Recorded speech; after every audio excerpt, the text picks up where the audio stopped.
Miady mafy nisy olo tena malagasy na dia hita sarotsarotra aza ny fahazahoana medaly amin'ny taranja tenisy aty amin'ny lalao afrikanina 2024 tao aty Rabat Maroc. Asaika ireo mpikatroka manana ny laharana ambony maneran-tany avokoa mantsy no mifaninana aty atoerana. Ny aty amin'ny Jeux africains zany aloha zany efa ambony le niveau. Tsika zany raha mila nakatra an'izy tena mila manao fifananana maromaro mihitsy. Fa tsy ampy le fifananana ataotsika. Dia ny par rapport amin'ny le zavatra hita aty zany zao mafy le niveau zany dia omaly moa tsika zany nanao ny simple anankitelo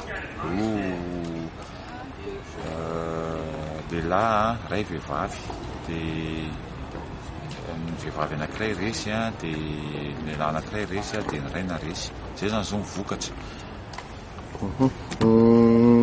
Mety sy tokonaina ve ho amin'ny médaille raha fahitana an'ireo hoe mpilalao kalaza manana rang mondial ambonimbony amin'ity Jeux africains ty? Raha ny tokonaina aloha ny ho antsika gasy hiady le ankizy izay nanokavany aty fa na zany ary misy différence be le niveau. Ka le médaille ngambany mety hoe manofinofy aloha raha hoe visé médaille zany. Zay zany no afaka teneniko amin'izay fa hiady zany le ankizy izay koa ny antokavany aty hiaro ny voninahim-pirenena dia atao zay adidy zay. Teo amin'ny andro voalohany nataony Zuma moa dia resin'ilay Ivoirien Ouattara tamin'ny seta 2-0, 7-4, 9-4 tsy mandresy sy Andriatoavina. Teo amin'ny sokajy lehilahy ihany dia nahay nanarina i Lucas Andriamasy lalao satria naresany Erasmus avy any Namibia tamin'ny seta 2-0 ihany koa, 9-2, 9-3.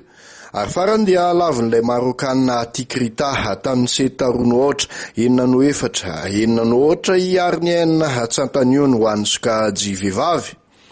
Omaly sabotsindray dia mbola nahitsan'ilay Nigerianina Odou tamin'ny seta 2-0 ifeny sorasendra teo amin'ny sokajy lehilahy.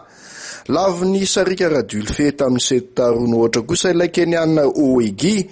Mariana fa vota amin'ny etapabolana no resy ny Sarika tao an-taniny ity mpilalao vehivavy Kenianina ity.